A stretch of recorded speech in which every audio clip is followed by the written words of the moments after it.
भारतीय red cross society की स्थापना 5 नवंबर 1920 को भारत में मानवीय सेवा और राहत कार्यों के लिए की गई थी। इसका गठन भारतीय संसद के विशेष अधिनियम के तहत हुआ, जिससे यह संस्था स्वतंत्र रूप से काम कर सके। इसका उद्देश्य आपदाओं, दुर्घटनाओं और महामारी के दौरान जरूरतमंदों की सहायता करना था।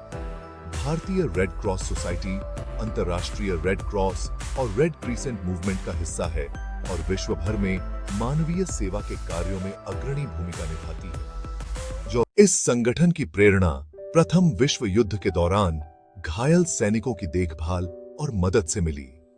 इसकी स्थापना के समय से भारतीय रेड क्रॉस सोसाइटी ने देश में कई स्वास्थ्य अभियानों, रक्तदान शिविरों, आपदा राहत कार्यक्रमों और आपातकालीन सेवाओं में महत्वपूर्ण योगदान दिया है। आज यह संस्था देश भर में लाखों लोगों को स्वास्थ्य सेवाएं और सहायता प्रदान करती है, जो मानवीय सेवा का प्रतीक बन गई है। अमेरिका में पहले डाकघर की स्थापना 1639 में मैसाचुसेट्स के बॉस्टन शहर में की गई थी।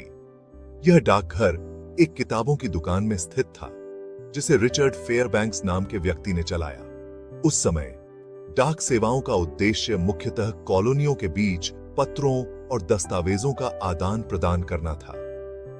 रिचर्ड फेयरबैंक्स को आधिकारिक रूप से पत्रों की डिलीवरी और प्रबंधन का कार्य सौंपा गया, जिससे संदेश भेजना और प्राप्त करना व्यवस्थित हो सका।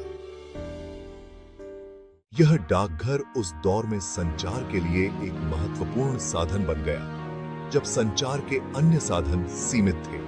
पत्रों की डिलीवरी के माध्यम से व्यापार और सामाजिक संपर्क बढ़े। इस व्यवस्था ने बाद में अमेरिका में एक व्यापक डाक प्रणाली की नींव रखी। इस छोटे से डाकघर से शुरू होकर अमेरिका में डाक सेवाओं का विस्तार हुआ और यह सेवा संचार के क्षेत्र में क्रांतिकारी साबित हुई।